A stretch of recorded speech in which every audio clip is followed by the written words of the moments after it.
They served me eviction papers on land my family had owned for 3 generations, claiming my ranch violated residential community standards in an area that was never zoned residential.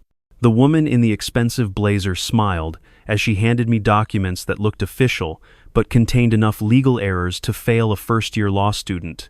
What she didn't know was that before I inherited this ranch, I spent 12 years as a federal prosecutor specializing in land fraud cases. My name is Daniel Beckham, and 6 months ago, I thought I'd found peace on my late grandfather's 400-acre cattle ranch in Colorado. After burning out prosecuting white-collar criminals in Denver, I'd traded my courtroom suits for worn jeans and my downtown condo for a century-old farmhouse surrounded by rolling pastures and mountain views. The plan was simple: raise cattle, restore the property my grandfather had built from nothing, and finally sleep through the night without dreaming about fraud schemes and corruption cases. The ranch sits in Eagle Valley, where my grandfather started with 160 acres in 1952 and gradually expanded to 400 acres of prime grazing land. When I inherited it last year after his passing, I saw it as a chance to honor his legacy while finding the peace that had eluded me through a decade of prosecuting criminals who destroyed communities through financial schemes. The property includes the original stone farmhouse, 3 barns, and enough pasture to support a modest cattle operation that generates enough income to maintain the land while providing the quiet rural life I desperately needed.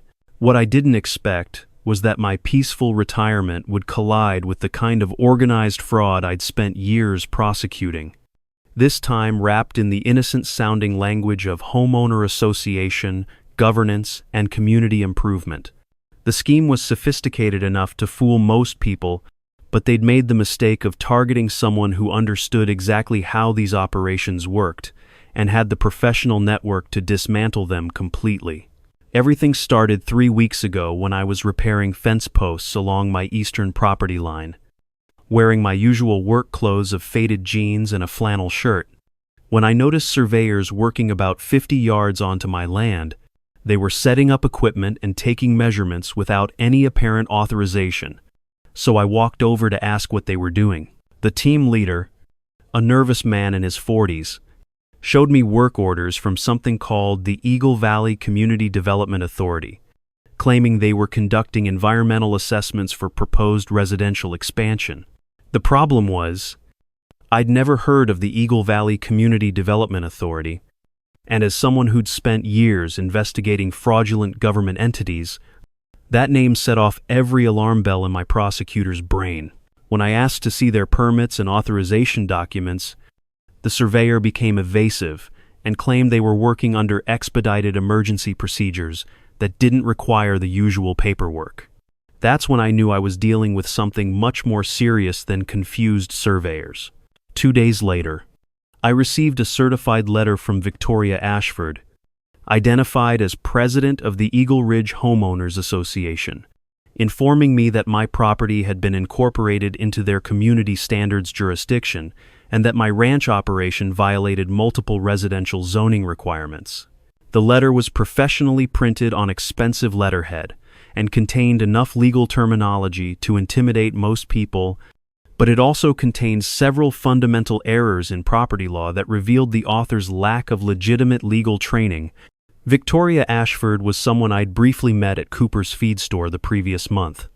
A perfectly groomed woman in her early 40s who dressed like she was attending business meetings instead of shopping for rural supplies.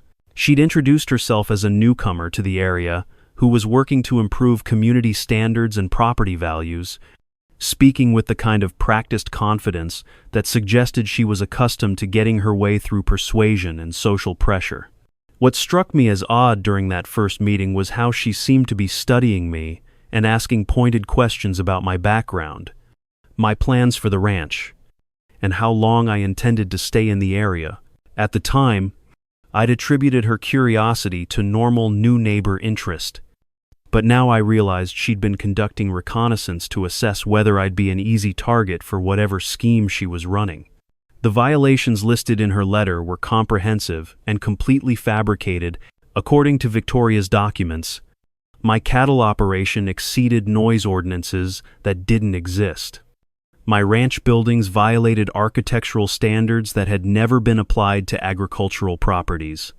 And my property access roads failed to meet community safety requirements that were pulled directly from urban planning manuals rather than rural zoning codes. Most tellingly, the letter demanded immediate payment of $15, in compliance fees and penalties, with threats of legal action if I didn't respond within 10 days. The financial demand was the biggest red flag of all, because legitimate zoning enforcement doesn't typically begin with large monetary penalties, especially for violations that would normally require lengthy hearing processes and opportunities for remediation.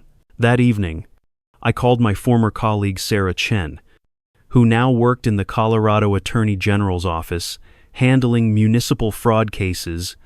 When I described Victoria's letter and the mysterious Community Development Authority, Sarah's response was immediate and concerned. "Daniel, that sounds exactly like the land grab schemes we've been tracking across rural Colorado.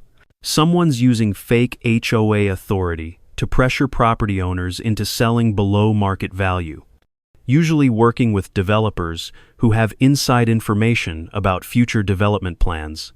Sarah explained that these schemes typically targeted isolated rural properties in areas that were attractive to developers, but where current owners might resist selling. The fraudsters would create fake municipal authorities, generate official-looking documentation, and use a combination of legal intimidation and financial pressure to force property sales. The operations were sophisticated enough to fool most people and generated millions in illegal profits before victims realized they'd been defrauded. Armed with this information, I began researching the Eagle Ridge Homeowners Association and the mysterious Community Development Authority mentioned by the surveyors. What I found was fascinating and disturbing. The HOA had been incorporated just 6 months ago, listing only 5 properties in an area that included dozens of homes and ranches. Victoria Ashford was listed as the sole board member, president, treasurer, and secretary, which was legally questionable and practically impossible for legitimate community governance. More interesting was the property ownership trail I discovered through county records. Victoria didn't actually live in the Eagle Valley area full-time. Her primary residence was a luxury condo in Denver, purchased just 8 months ago for significantly more than her reported income should have supported. The Eagle Valley property she claimed as her community address was a small cabin that she'd bought through a limited liability company, which was a common technique for hiding the true ownership of assets acquired through illegal activities. When I researched the Eagle Valley Community Development Authority, I found no record of its existence in any legitimate government database. The entity wasn't registered with the state, didn't appear in county planning documents, and had no official authorization to conduct the kind of environmental assessments the surveyors claimed to be performing. It was a completely fictional organization created to provide a veneer of governmental authority for what was essentially an elaborate fraud scheme. The scope of the operation became clear when I started investigating other recent property transactions in the area. Over the past year, 4 ranchers and 3 homeowners had sold their properties at significantly below market prices, all after receiving similar letters from Victoria's HOA about compliance violations and community development requirements. Each sale had been followed within weeks by the property being resold to development companies at much higher prices, generating massive profits for the intermediary buyers. My neighbor Frank Williams, an elderly rancher who'd sold his 200-acre property 6 months ago, confirmed my suspicions when I visited him at his new small house in town. That Ashford woman had me convinced I was facing thousands in legal fees and penalties if I didn't sell. He told me sadly. She had all these official papers and talked about environmental violations that would cost more to fix than my land was worth. I thought I was getting out before I lost everything, Frank's story was heartbreaking but informative. Victoria had used a combination of fake environmental assessments, fabricated legal requirements, and threats of massive financial penalties to convince him that selling was his only option. She'd even provided him with a friendly buyer who offered a quick cash sale at what seemed like a reasonable price, but which was actually 30% below the property's true market value. What Frank didn't know until I explained it to him was that the environmental violations Victoria had claimed were based on completely fabricated standards. The legal requirements she'd cited didn't exist, and the buyer she'd connected him with was part of the same criminal organization. He'd been systematically defrauded by a group that had carefully researched his financial situation, identified his vulnerabilities, and exploited his trust in official-looking documentation. Armed with evidence of a pattern of fraud affecting multiple victims, I realized this was exactly the kind of case I'd specialized in prosecuting, except now I was personally being targeted by the same type of criminal organization I'd spent years dismantling. The irony was almost amusing, but the threat to my property and my neighbors was completely serious. Victoria Ashford had made a crucial error by targeting a federal prosecutor who understood both the legal framework she was exploiting and the investigative techniques needed to expose her operation. She'd assumed I was just another rural property owner who would be intimidated by official-looking documents and threats of legal action. Instead, she'd walked into a trap she didn't even know she'd set for herself. The next phase of my investigation involved documenting every aspect of Victoria's scheme and identifying all the players in her criminal organization. Using techniques I'd perfected during my prosecution career, I began building a comprehensive case file that would not only protect my property, but also ensure that Victoria and her accomplices faced serious federal charges for their systematic fraud of rural communities. 3 days after receiving Victoria's violation letter, I decided to attend the Eagle Ridge HOA meeting she'd announced in a follow-up notice. The meeting was scheduled for Thursday evening at the Eagle Valley Community Center, with an agenda that promised to address ongoing compliance issues and future development opportunities in our community. I wanted to observe Victoria's operation firsthand and gather evidence of how she was deceiving residents about her authority and legal standing. The community center meeting room contained about 20 people, mostly older ranchers, and their spouses, who looked uncomfortable and worried as Victoria presented her vision for transforming Eagle Valley into a managed residential community. She dressed professionally in a navy blazer and carried a thick binder of official-looking documents that she referenced frequently while explaining the benefits of coordinated community development and standardized property maintenance requirements.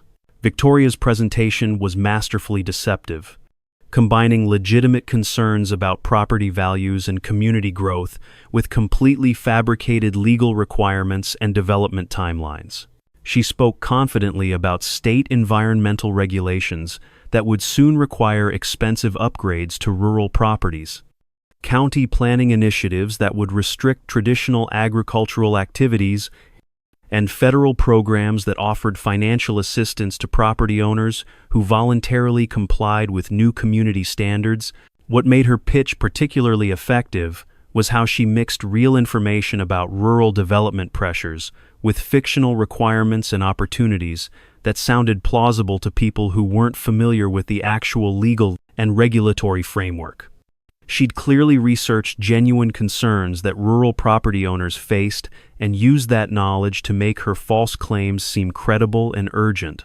The most disturbing part of Victoria's presentation was watching how effectively she manipulated the emotions and fears of attendees. When elderly rancher George Patterson asked about the costs of the compliance requirements she was describing, Victoria responded with fake sympathy and concern, explaining that the penalties for non-compliance would be much more expensive than voluntary participation in her community improvement program. "Mr. Patterson," she said with practiced sincerity, "I understand this seems overwhelming, but I've seen what happens to property owners who try to fight these new requirements instead of working with the system. The legal fees alone can destroy families, and the government has broad powers to enforce compliance through property liens and forced sales. I'm trying to help everyone navigate this transition as painlessly as possible." Her response was brilliant manipulation that combined legitimate fears about government overreach with completely false information about the legal consequences of non-compliance. Patterson and several other attendees nodded gravely, clearly convinced that Victoria was offering them protection from threats that didn't actually exist, but sounded entirely plausible given their general distrust of government regulation. During the question and answer period, I asked Victoria about the specific legal authority for the environmental assessments that had been conducted on my property without permission. Her response revealed both the sophistication of her preparation and the fundamental weaknesses in her scheme that a trained prosecutor could easily exploit. "Mr. Beckham," she replied smoothly, "the Eagle Valley Community Development Authority operates under emergency powers granted by the state during the environmental assessment phase of community planning initiatives. Property owners don't have the right to refuse these assessments because they're conducted for public safety and environmental protection purposes that supersede individual property rights." Her answer sounded authoritative and contained enough legal terminology to intimidate most people, but it was complete nonsense that revealed her lack of understanding about how environmental law actually works. Emergency environmental powers require specific triggering events, extensive documentation, and multiple levels of governmental approval that clearly hadn't occurred in Eagle Valley. More importantly, property owners always retain rights to exclude unauthorized surveyors, regardless of the purported governmental authority behind the assessment. After the meeting, I approached several attendees to gauge their understanding of Victoria's claims and learn more about their experiences with her organization. What I discovered was that she'd been systematically building credibility over several months by initially focusing on legitimate community concerns before gradually introducing more aggressive and questionable requirements. Martha Davies, who owned a small horse ranch adjacent to my property, told me that Victoria had first gained her trust by organizing a successful community effort to improve road maintenance and emergency services access. She seemed like someone who really cared about making our area better. Martha explained, "It wasn't until she started talking about these environmental assessments and compliance fees that I began wondering if something wasn't right." George Patterson shared similar concerns, explaining that Victoria had initially helped him navigate legitimate county paperwork related to his well water testing, which had made him more inclined to trust her later claims about property compliance requirements. "She knew exactly what to say to make it sound like she was on our side," he admitted, "but these fees she's talking about don't feel right, especially when she can't show me the actual regulations she says we're violating." The pattern was clear. Victoria had spent months establishing herself as a helpful community advocate before gradually escalating to more aggressive and profitable fraud. She'd studied her targets carefully, identified their legitimate concerns and vulnerabilities, and used that knowledge to build the trust and credibility necessary for her eventual financial exploitation. Over the next week, I conducted a thorough investigation of Victoria's background and discovered the extent of her criminal enterprise.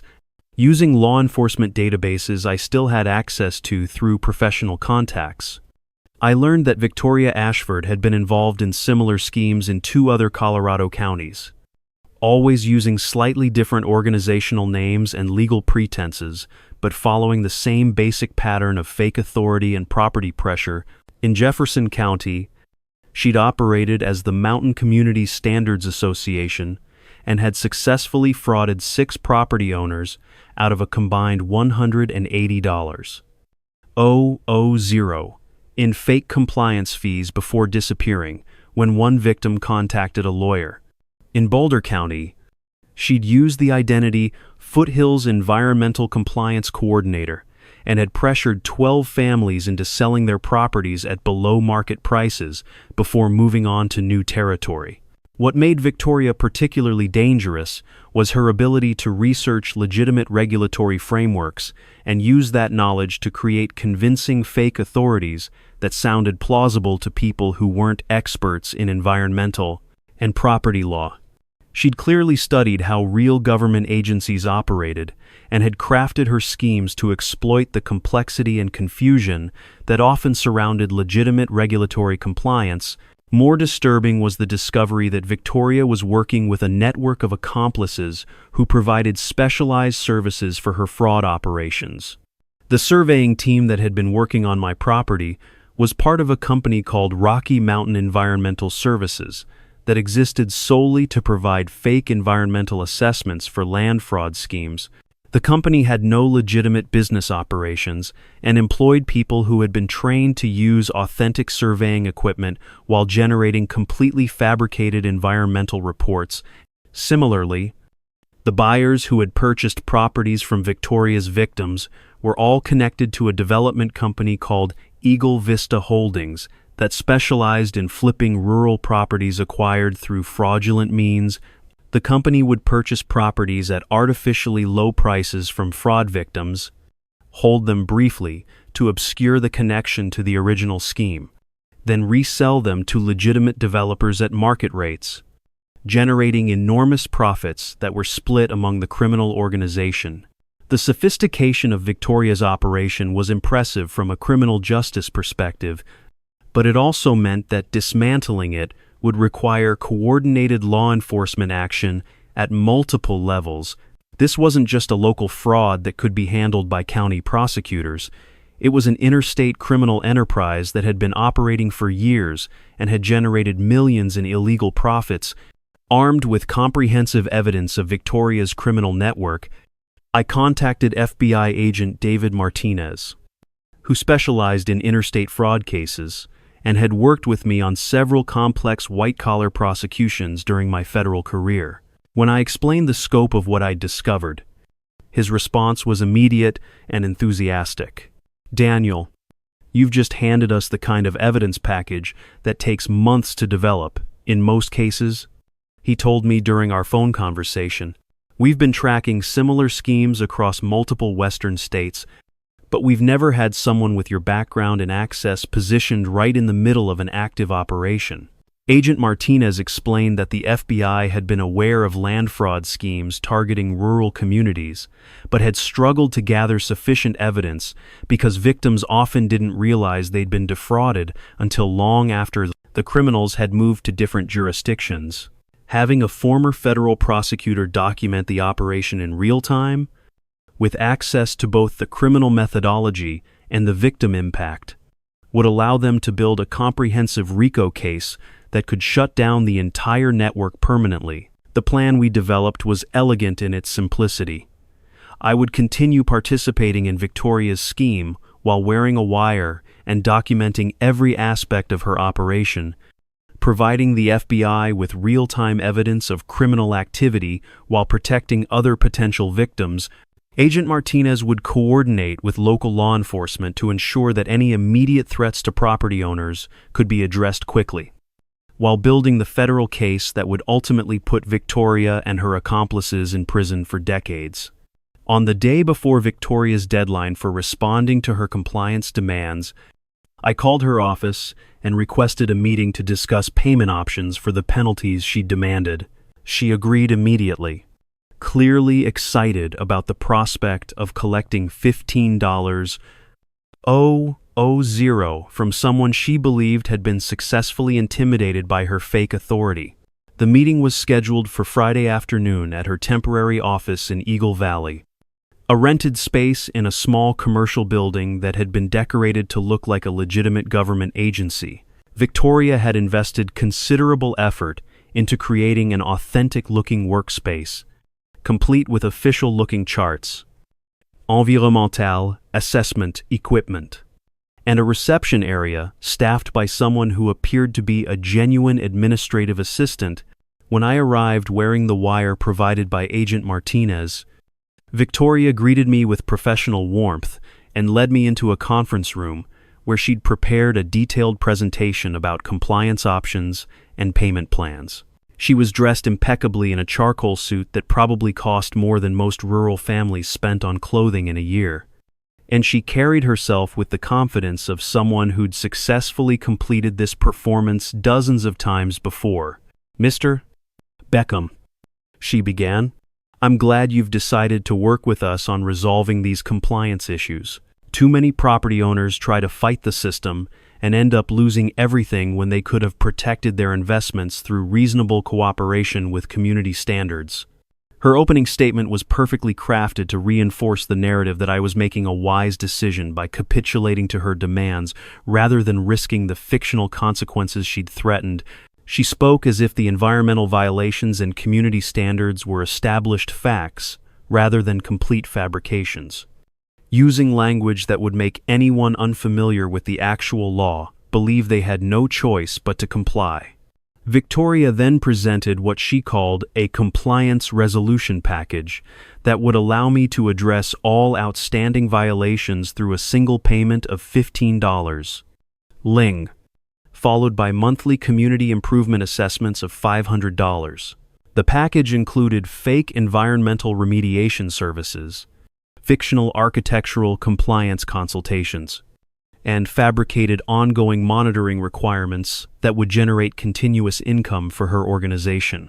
What made her pitch particularly insidious was how she presented these enormous costs as beneficial services that would protect my property value and prevent much more expensive problems in the future.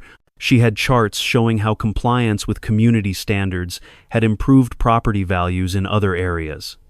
Testimonials from satisfied property owners who had chosen cooperation over confrontation, and detailed explanations of the legal protections that came with voluntary participation in her program. The beauty of this approach, Victoria explained while showing me professionally produced marketing materials, is that you're getting ahead of the regulatory curve instead of waiting for mandatory compliance that will be much more expensive and disruptive.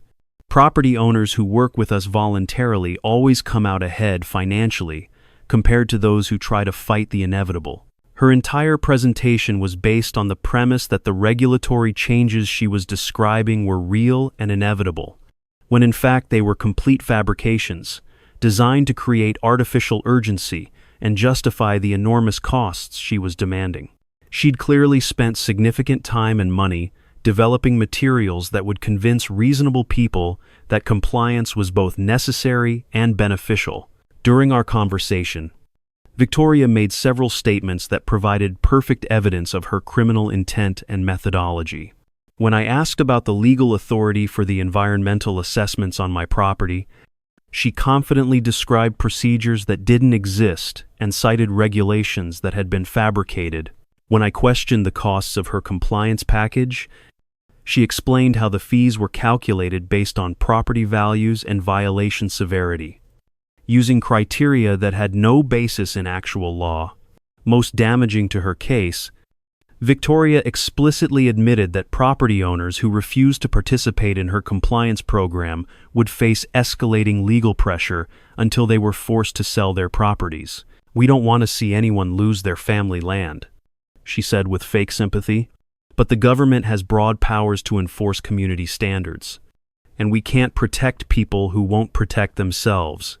Her statement was a clear admission that her ultimate goal was forcing property sales through fraudulent legal pressure, which would provide federal prosecutors with direct evidence of criminal intent for conspiracy and extortion charges. Combined with the documentation I'd gathered about her previous operations and victim impacts, Victoria had essentially confessed to running a sophisticated criminal enterprise while believing she was closing another profitable fraud.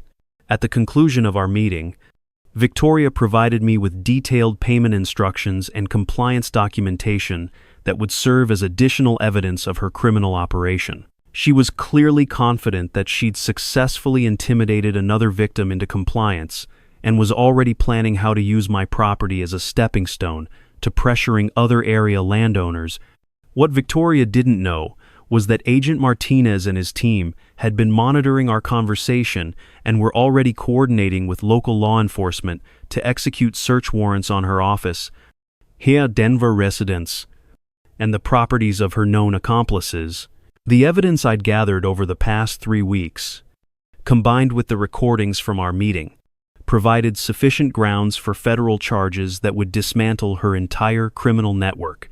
That evening, as I reviewed the recording of my conversation with Victoria, I felt the same satisfaction I'd experienced during my prosecution career when a complex case finally came together perfectly. Victoria Ashford had spent months building what she thought was an unassailable criminal enterprise, but she'd made the crucial error of targeting someone who understood exactly how her scheme worked and had the professional connections to expose it completely. The raids began at dawn on Monday morning. Coordinated by Agent Martinez, with assistance from local sheriff's deputies and the Colorado Attorney General's office, Victoria's temporary office was searched first, yielding computers, financial records, and filing cabinets full of documentation related to her fraudulent operations. The professional-looking workspace she'd created to intimidate victims was revealed to be a carefully constructed stage set designed to support her criminal performances. At her Denver condo, investigators found evidence of Victoria's extensive criminal network, including detailed files on potential victims, template documents for creating fake governmental authorities, and financial records showing the enormous profits generated by her land fraud schemes. Her computer contained email correspondence with accomplices across multiple states, revealing that her Colorado operations were just one part of a much larger criminal enterprise. The most shocking discovery came from Victoria's personal files, which revealed that she'd been specifically targeting former law enforcement and military personnel who had retired to rural areas, believing that their respect for authority would make them easier to manipulate with fake governmental documentation. My name appeared on a list of high-value targets that included detailed background research about my prosecution career, financial situation, and the property I'd inherited. Victoria had researched my background extensively and had initially seen my legal experience as a potential obstacle, but she'd ultimately decided that my recent retirement and desire for peaceful rural life would make me vulnerable to pressure tactics that played on my desire to avoid conflict. She'd completely misunderstood my personality and professional capabilities, assuming that leaving prosecution work meant I'd lost the ability to recognize and respond to criminal activity. The arrests were swift and comprehensive. Victoria was taken into custody at her Denver condo without resistance, apparently shocked to discover that her victim had been working with federal agents to document her crimes. Her accomplices were arrested simultaneously across 3 states, preventing any opportunity for evidence, destruction, or witness intimidation. Rocky Mountain Environmental Services was revealed to be a complete fraud, with employees who had been trained to use legitimate surveying equipment while generating fake environmental reports. Eagle Vista Holdings was exposed as a money laundering operation that existed solely to obscure the connection between Victoria's fraud schemes and the ultimate property sales. The entire network had been carefully designed to create multiple layers of separation between the initial fraud and the final profits, making it difficult for victims to trace their losses back to Victoria's organization. The scope of the criminal enterprise was staggering when fully revealed. Over 3 years of operation, Victoria's network had defrauded more than 60 property owners across Colorado, Wyoming, and Montana, generating over $4.2 million in illegal profits through fake compliance fees, forced property sales, and fraudulent development schemes. The victims included elderly ranchers, military veterans, and rural families who had trusted official-looking documentation and governmental authority claims. Agent Martinez held a press conference the following week to announce the arrests and encourage any additional victims to come forward.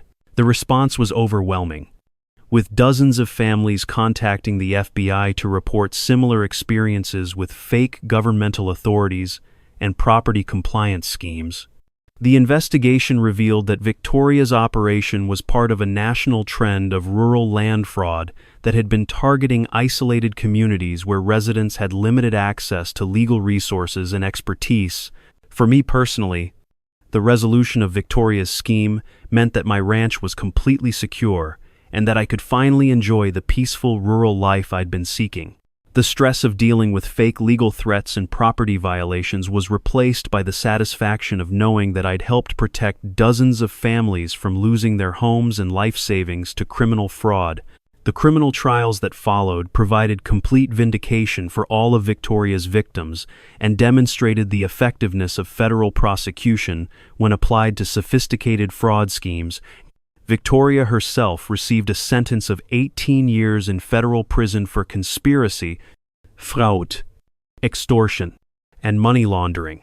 Her accomplices received sentences ranging from 5 to 12 years, depending on their level of involvement in the criminal enterprise. More importantly, the prosecution resulted in full restitution for all identified victims, with assets seized from Victoria's organization being used to compensate families who had lost money or property to her schemes. Frank Williams was able to buy back his ranch at the price he'd been forced to sell it for, while other victims received financial compensation that allowed them to rebuild their lives and security. 6 months after Victoria's arrest, Eagle Valley had returned to the peaceful rural community I'd been seeking when I inherited my grandfather's ranch.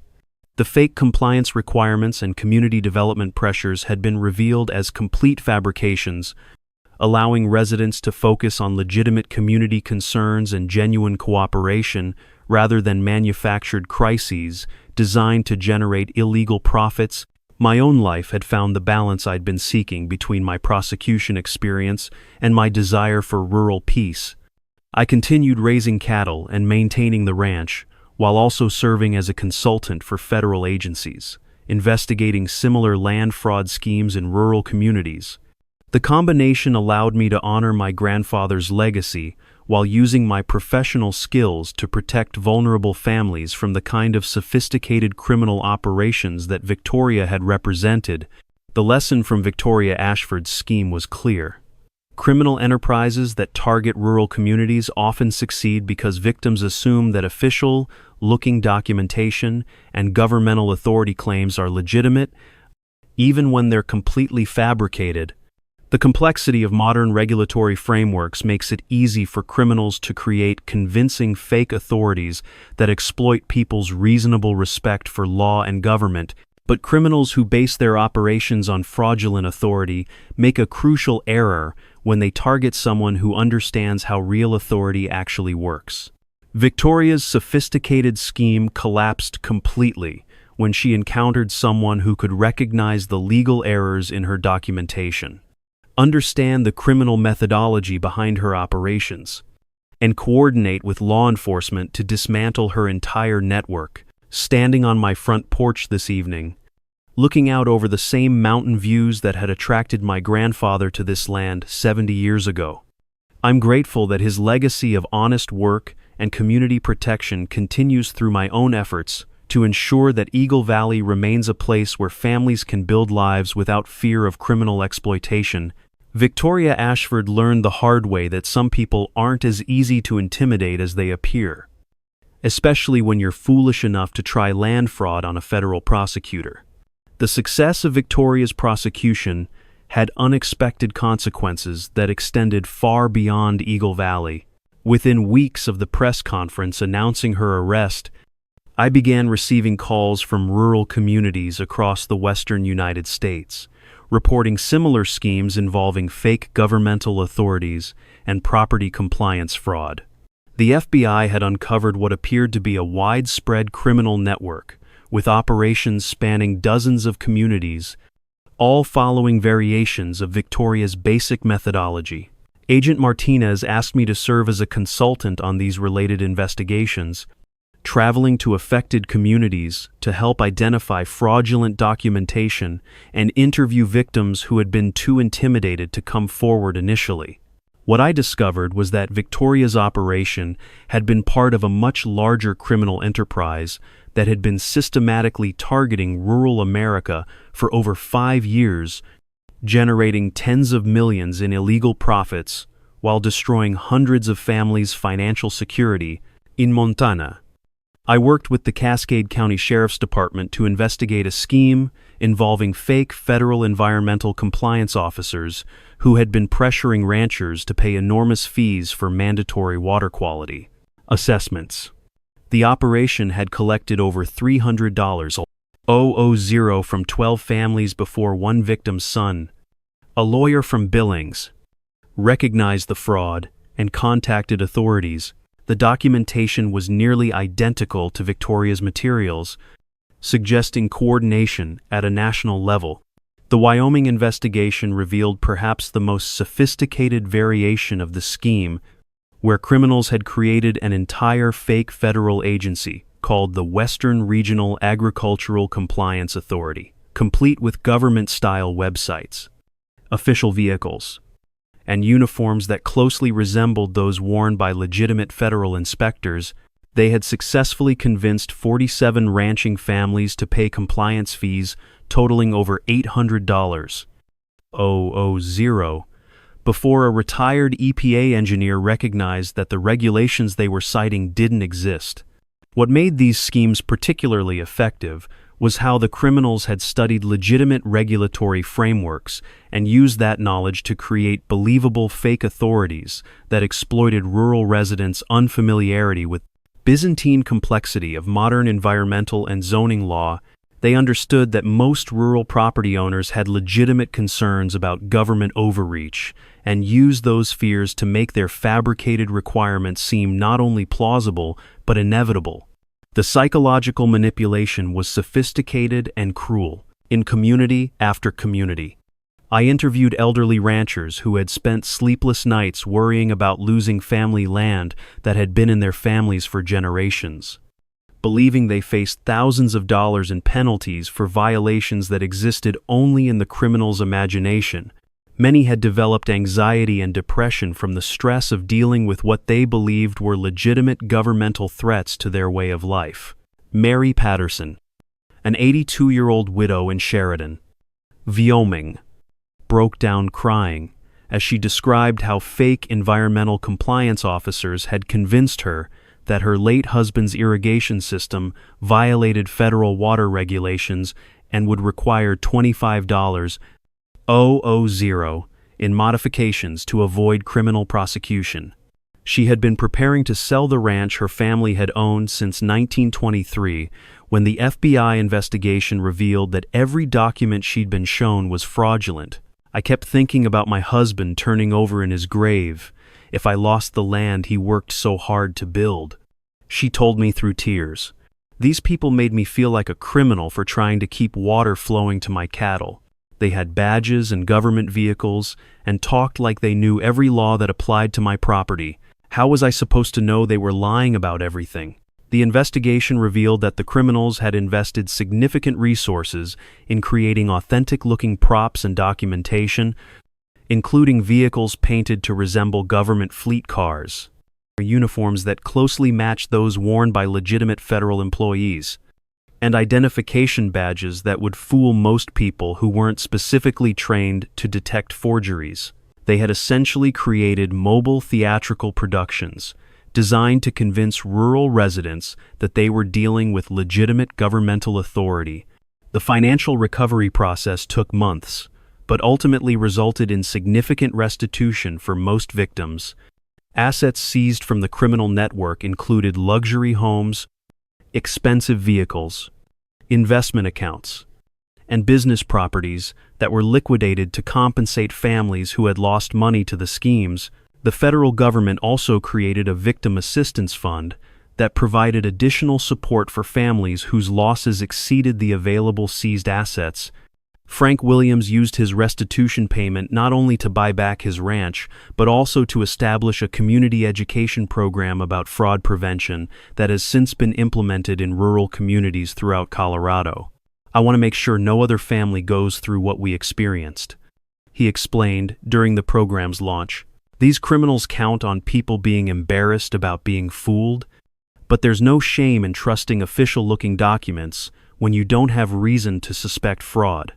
The broader implications of these cases led to significant changes in how federal agencies communicate with rural communities and how law enforcement addresses fraud schemes targeting agricultural areas. The Department of Agriculture now requires all legitimate inspectors to provide verification procedures that property owners can use to confirm their authority, while the FBI has created specialized training programs for rural law enforcement agencies to help them recognize and investigate similar schemes.